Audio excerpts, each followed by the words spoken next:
फॉर्म्युले दिले त्या ठिकाणी. मग फॉर्म्युल्यानंतर काय करायचं आपल्याला, तर अशा पद्धतीने संख्या दिलेल्या असतात. ए वर्ग अधिक 2ab अधिक बी वर्ग. खाली ए आणि बी दिलेले असते. मग ए अधिक बीचा वर्ग म्हटला तर काय, ए अधिक बी आणि ए अधिक बी. मग ए अधिक बी कॅन्सल होते आणि आन्सर ए अधिक बीचा पण लिहायचं. तसंच वजाचं पण एक्झाम्पल अशाच पद्धतीनं सॉल्व करायचं. ए वर्ग वजा 2ab अधिक बी वर्ग ए वजा बी.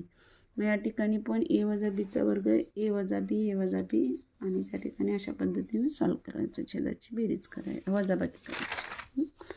त्यानंतर काय दिलेलं आहे बघा, सेकंड टाईपचं ए वर्ग वजा बी वर्ग. मग ए वर्ग बी वजा बी वर्ग ए वजा बी. मग ए वर्ग ए अधिक बी ए वजा बी आणि ए वजा बी कॅन्सल होते. ए अधिक बीचे आन्सर राईट डाऊन करायचं. इथं काय आहे, ए अधिक बीचा घन ए अधिक बी.